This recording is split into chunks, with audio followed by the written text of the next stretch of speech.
Indeed, all litigations are brought to rest. If you're just joining us, this is Firecrackers, and we're just getting started. And we're talking about lessons to be learned from Supreme Court's verdict. So I'm going to be starting with my guest here in the studio.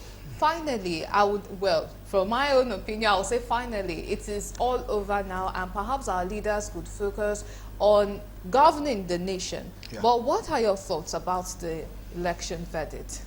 Yeah. That's the Supreme Court's verdict, rather. Okay. Like you said, let me start from what you said, that finally all distractions are over, all tensions are over. Now we know that we have a president. Some are describing him as illegitimate because of the pronouncement that will come from the Supreme Court. But we now know that the Supreme Court has made a pronouncement that is duly elected. So we all have to come together to join hands to bring our country, take our country forward. No elections are perfect. Okay, we are politicians, we always do everything they have to do to win election. But so lessons are there, and I don't know why as Nigerians we don't learn our lesson. Because you know this election, because for some of us who follow this election very well, we know that the PDP and Labour Party lost this election not before the courts. They lost the election because they failed to work together. Okay, so let's understand that lesson very well, that the PDP have 5 of their governors who were not with them. The PDP have, they allow Peter Obi to leave the PDP to start the Labour Party. So when you add the votes of the Labour Party and PDP together, they will have won if they had been able to work together. And I don't know why the lawyers won't tell them the truth, that they lost that election when they failed to work together, because even the APC that we see today, they were only able to win when they come together in 2014, thereabout, to take the power from PDP. It's a conglomerate of many, many parties. They will have to come together, the CPC, the Congress party, whatever party, a lot of them, they have to come together. Now you have a PDP with a strong opposition who allow the Labour Party to leave, allow the Konkozo, his party, to leave, and you know that so because they lost that election that time when they were not able to work together. And the 5 governors, again, were saying we are not with you, we are with the APC. And all of that was going on, and they didn't do anything about it. So now, they now think that, oh, we have to bring other issues. The president is a drug, whatever. The president didn't forge a certificate in the Chicago University and all of that. So other issues will have to bring in. And I think the Supreme Court will look at other issues. I've been telling people, I said, the Supreme Court will not just look at the elections. They will look at other issues. That, okay, if we reverse this election and we have to go back to polls, we didn't want to send this country on fire? No, they would rather say, okay, 4 years, almost 6 months is gone out of this 4 years. So let's just continue like this. In another election in 2027, other parties will have their choice. But like the appeal court, the tribunal itself, 5 judges gave their verdict one by one. We all listened to them on air, how they all, one after the other, pronounced that. There's no dissent verdict, 5 against 0. And now we have 7 judges of the Supreme Court, 7 of them saying the election is valid, the president will be duly elected, and no dissenting judgment. So we just move on as a country. Yes, definitely. We do have to move on. So now to Lagi Innocent, the former AG Nasarawa State. What are your thoughts on the outcome of the election, of the Supreme Court verdict on the presidential election?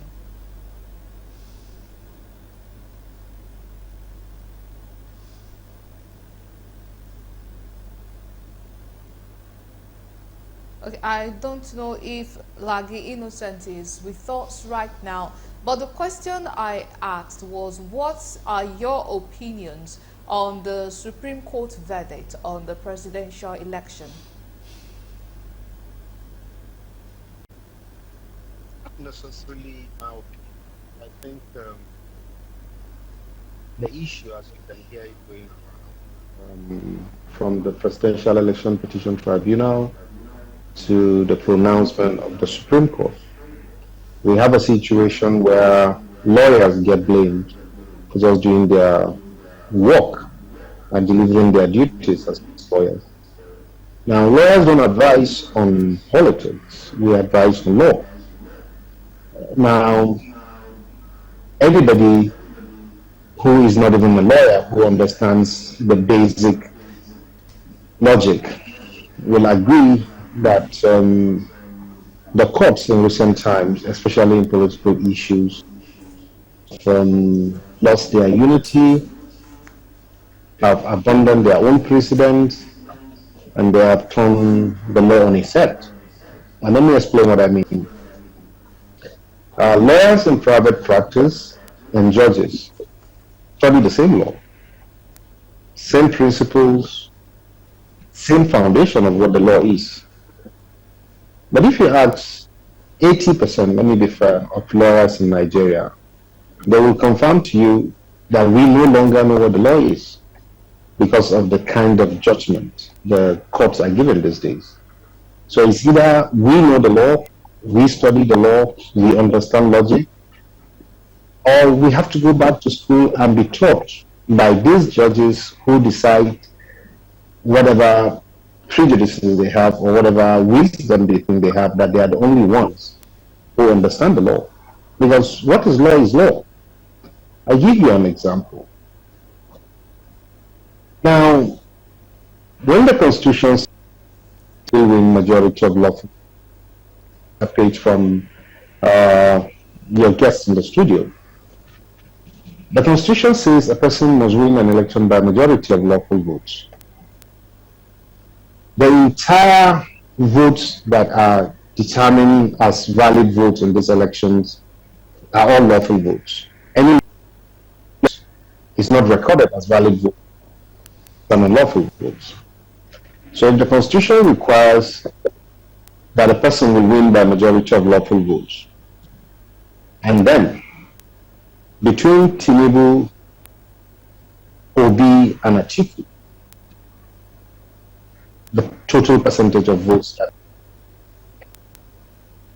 So if you look at the total number of vote cast, if you add the votes of other political parties that participated in the election, the president, and I will respectfully call him so, the president did not win up the election.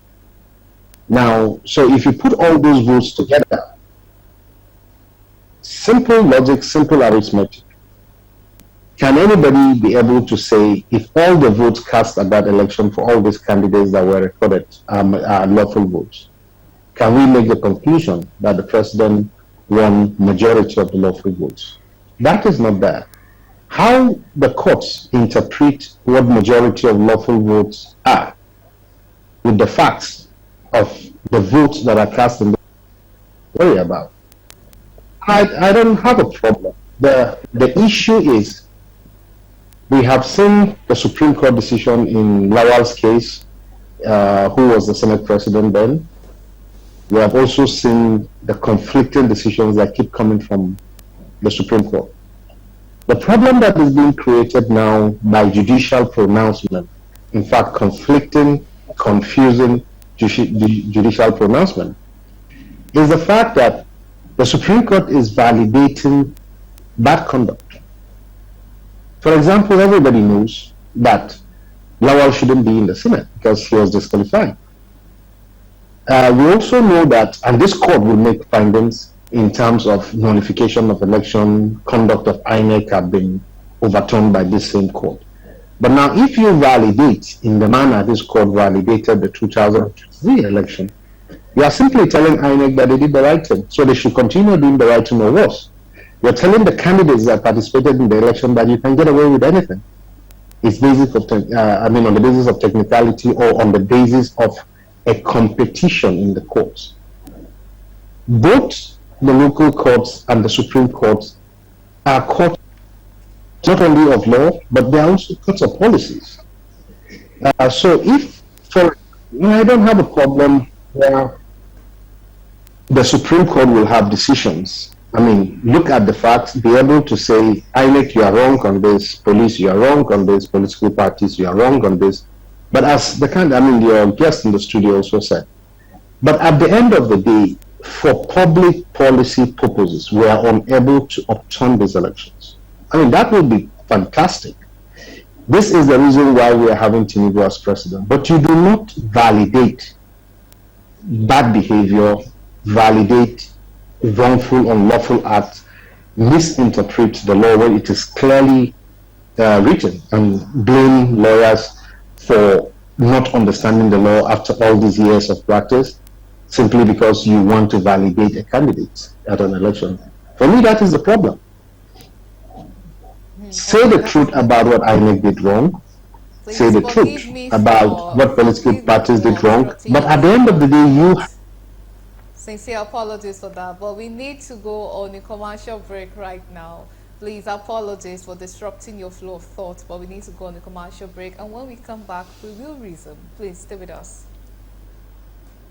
My son has always dreamt of being in the spotlight. That's why I give him Bornvita for everyday vitality that gives him the strength to pursue his dreams. Bornvita, strength to dream.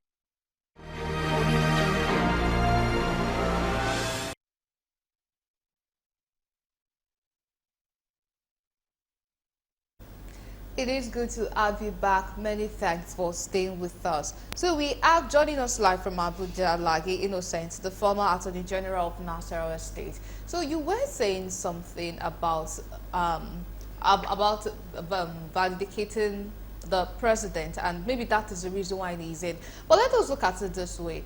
Everyone that is a fan of law knows that law is always looking for loopholes to exploit so that whoever they are representing would emerge as victorious. And if this is what is also playing out for this Supreme Court verdict, would we say it is totally wrong?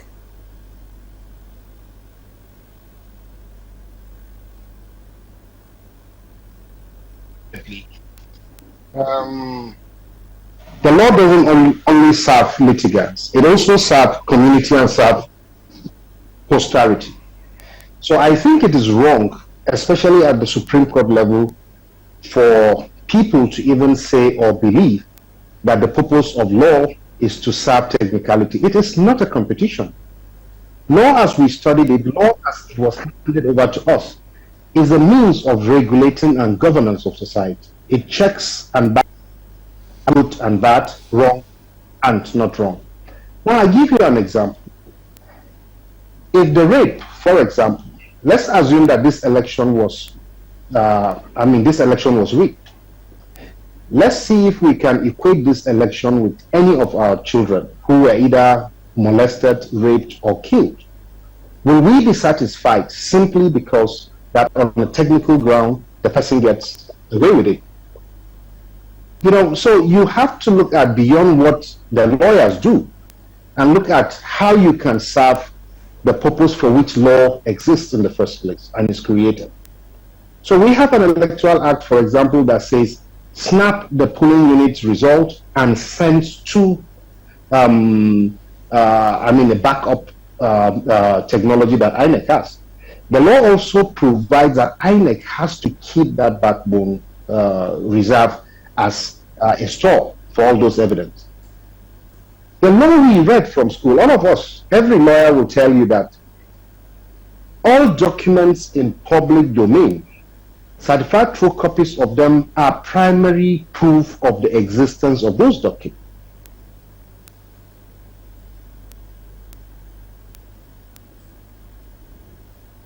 Okay, it seems we don't have your audio with us at this time. Hopefully we'll be able to join you as the program goes on. So now let us talk about our lessons to be learned from this. Let us first start with our politicians. I love the one you raised earlier about the lack of unity. Probably that is why APC emerged victorious. Well, the people who are supporters of APC will be happy about this, but people who are either supporters of Labour Party and PDP, they will definitely be displeased about this. But now let us put in mind that we have elections coming up in just a few days' time. That is the one of Kogi, Imo State. Yes, the off-season election. So using this election now as the case study, what advice would you give this party members or the ones that are contesting for this election? What advice would you give them? Well, I think because there are off-season elections and just 3 states, and I think it will not be like the presidential election, because the personnel and the resources that will be deployed, okay, it's going to be different.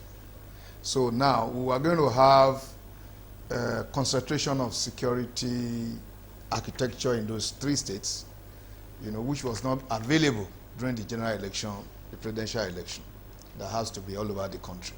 So with that, you'll see that there will be more intentional, you know, supervision of the election. So we expect that this election will come out. I think the issue we have with the general election and the available resources, be it law enforcement and even the INEC staff that will go and supervise all this election, is an issue. So when we have this off-season election in just 3 states out of 36, you expect that there will be more supervision. And the law enforcement have been telling people, if you don't have any business with the election, don't go there. We will not tolerate thuggery. We will not, you know. So we expect that this election will come out better than what we have. And what are your expectations for INEC now? INEC, we have to use the election to prove that what is in the public domain about them is not true. Okay, so I think they have a chance. They have this chance to say, look, we are able to conduct free, fair, credible election. I think this will be a way for them to prove to the whole Nigerian citizen to say, look, we are not biased, we are not for any political party. We are here as an umpire to conduct free, fair, and credible election in Nigeria.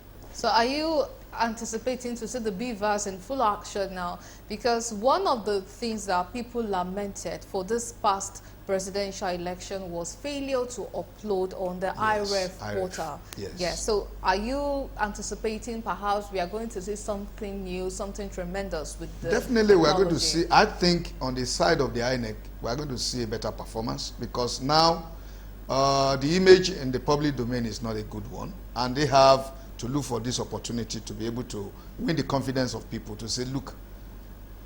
So I'm sure they will do everything, and I've been listening to the chairman.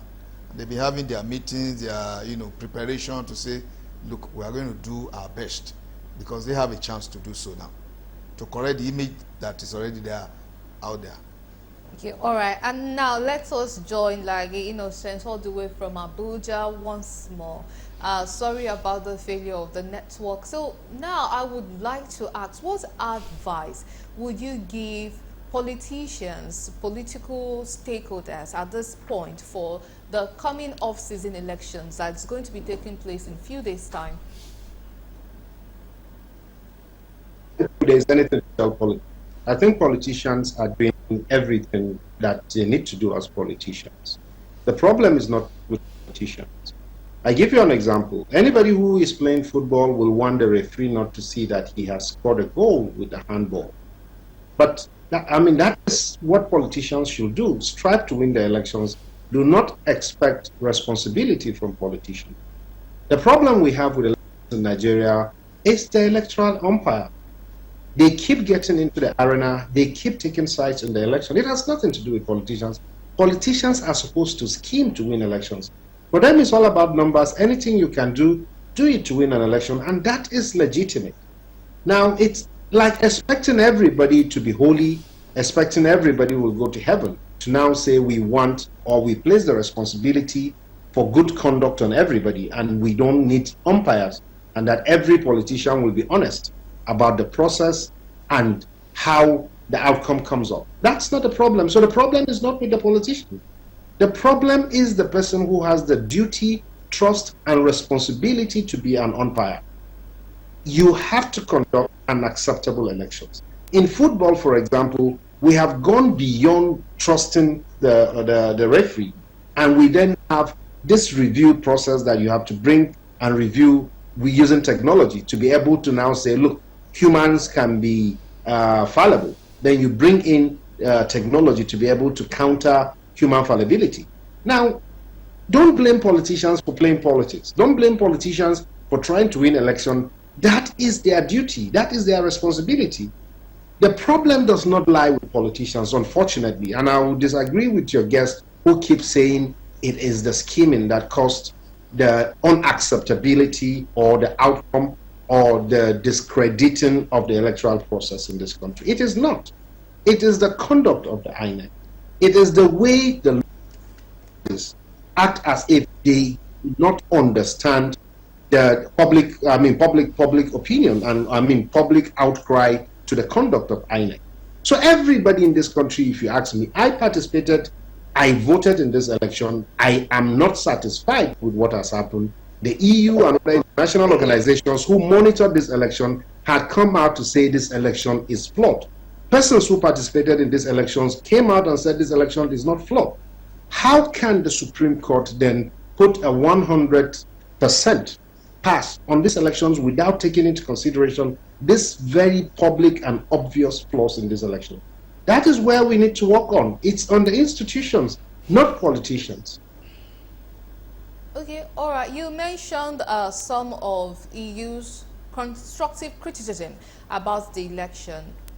Going through the report, one of the things they mentioned was that there was violence, the election was marked by violence. Like in some regions, women were not allowed to vote, which some people would argue that that is not what took place during the election in Nigeria.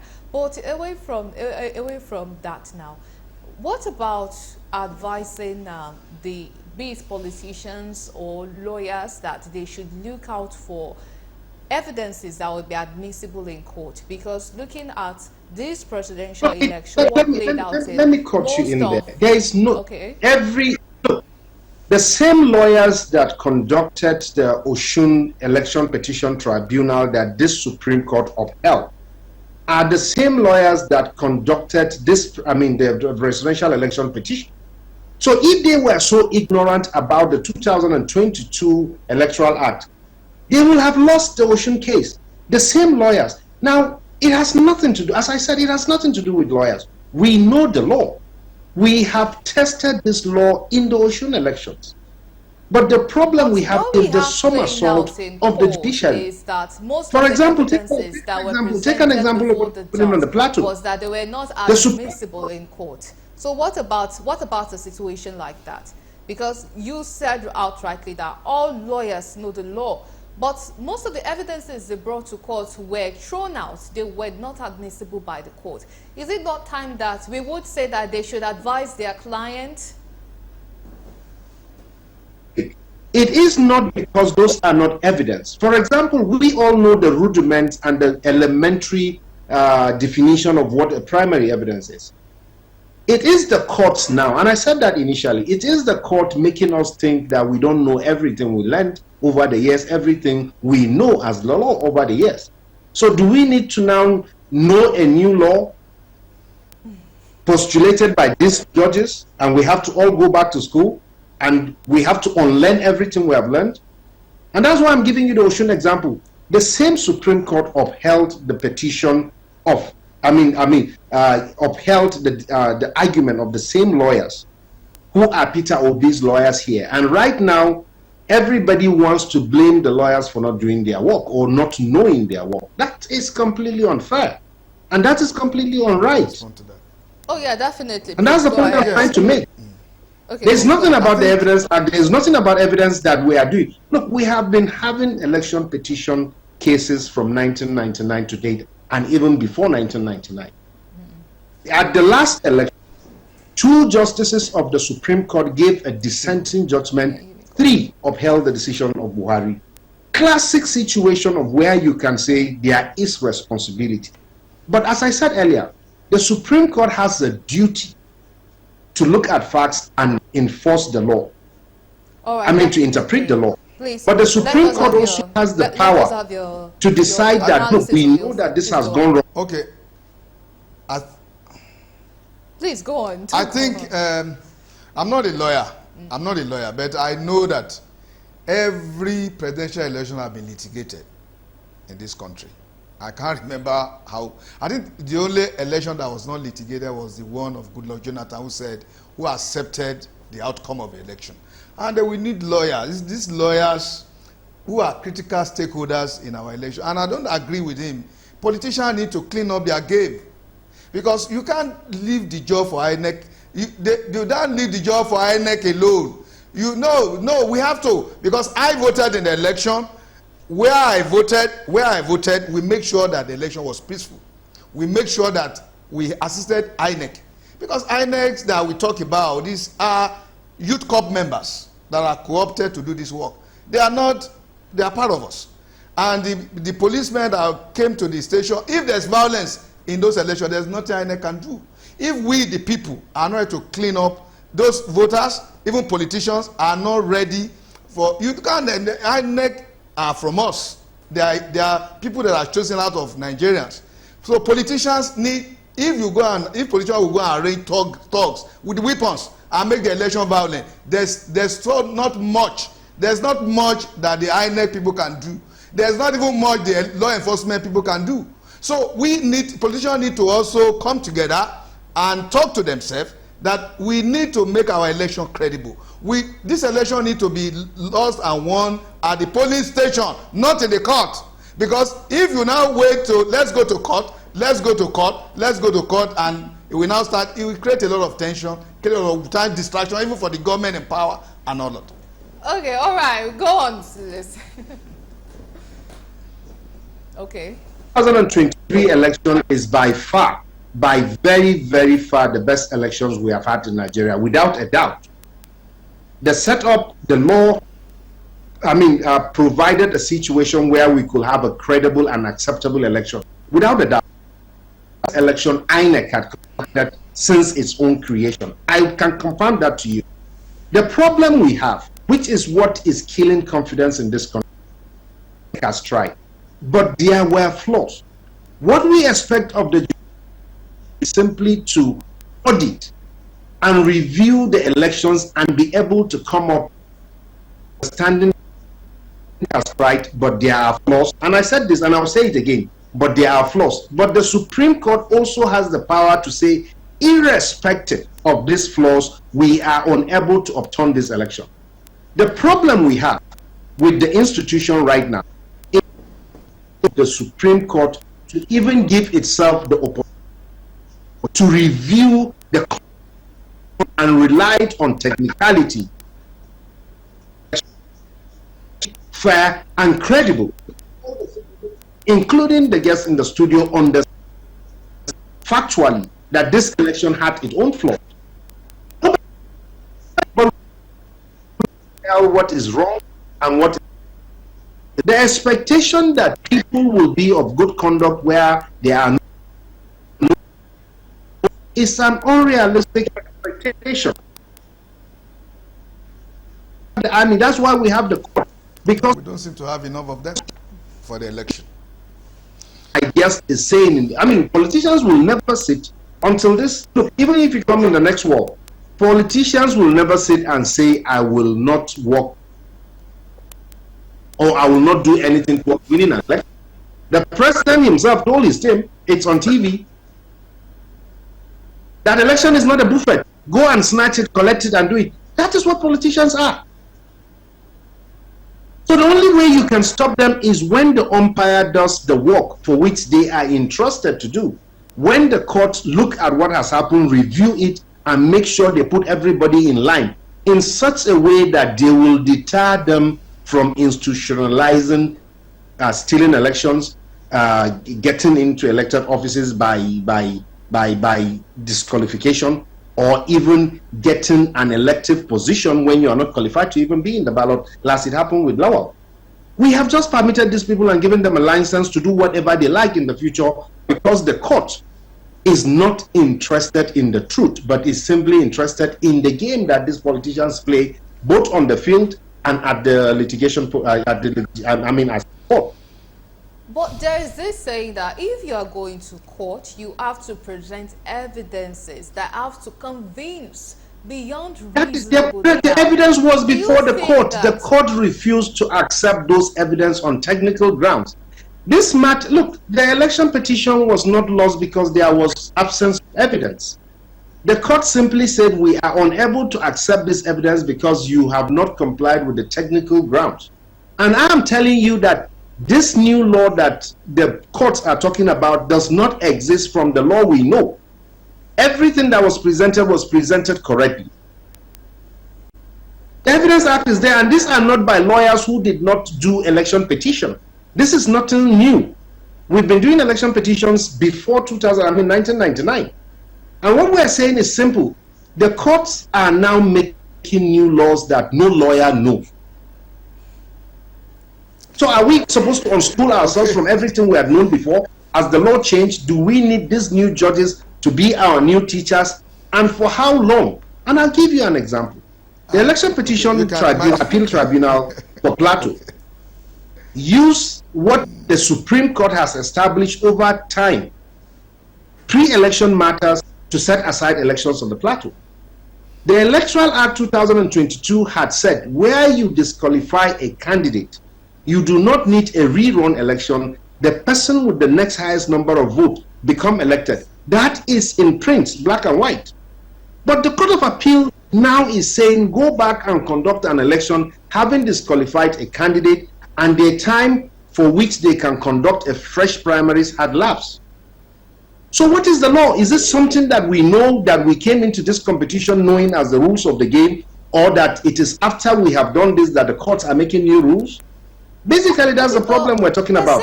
We're not talking about the law. The law is there. We know it. Like this.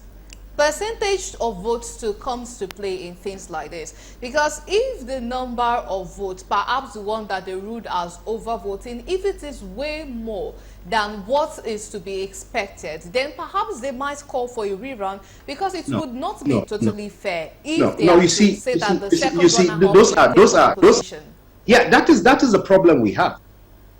That is our opinion. That used to be the law. And the Plateau case is not about overvoting.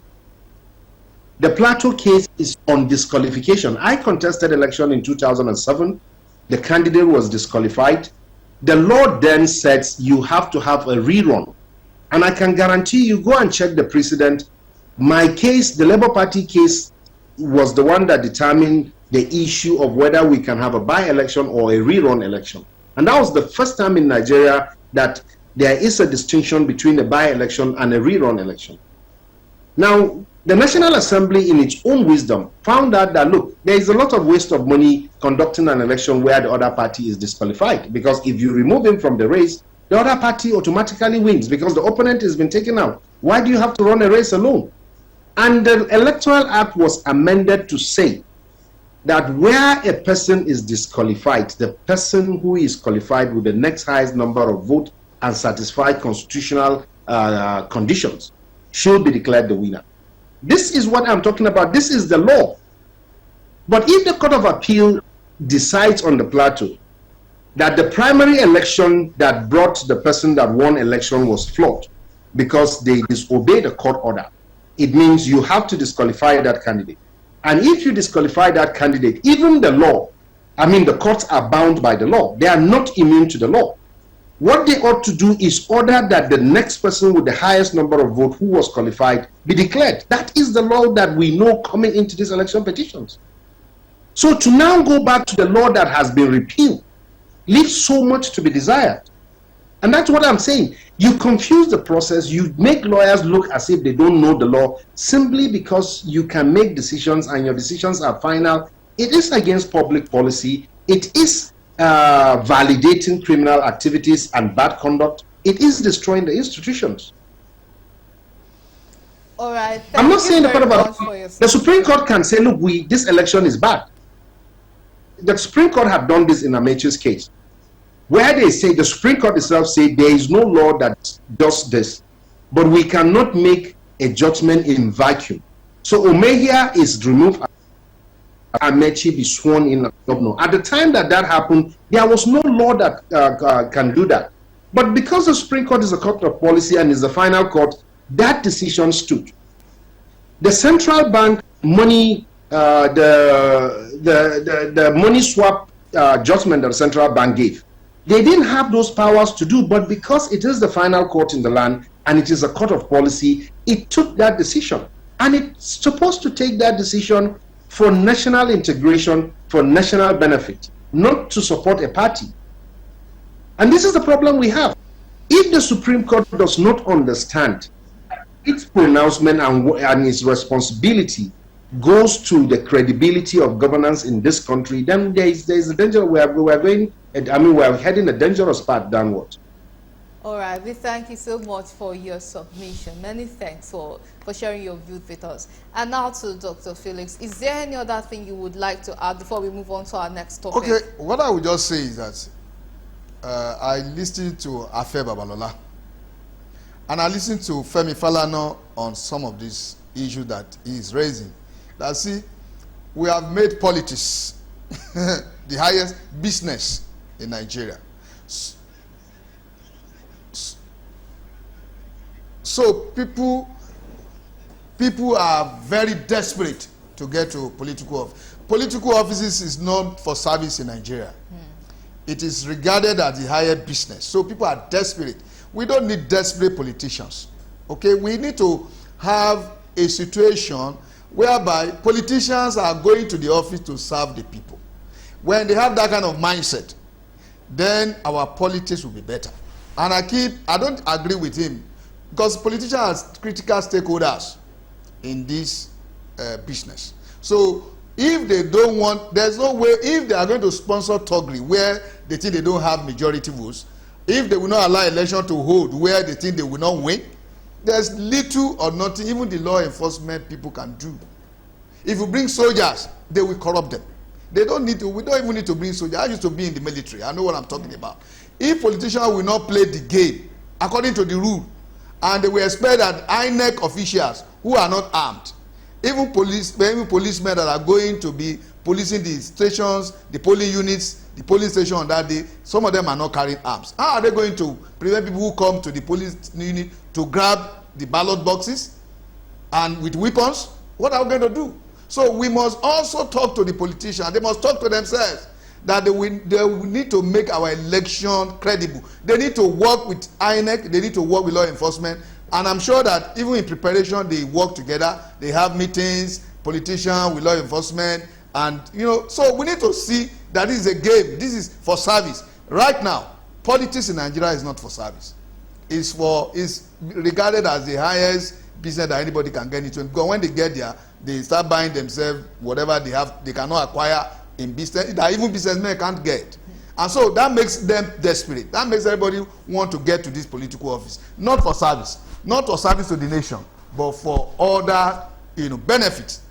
Definitely. And that makes it desperate. Definitely. And we don't need desperate politicians to get into office. Yeah, it is indeed our hope that we have a change in narrative of why people are going into politics. Yes. So perhaps when that happens, we would have a paradise-like situation on earth. In fact, there won't be need for police or whatsoever. Everything would have been able to run smoothly. But until that happens, we have to make the courts. We have to be the one that will declare this is the winner and this is not. And we don't need that. Definitely. Yes. All right.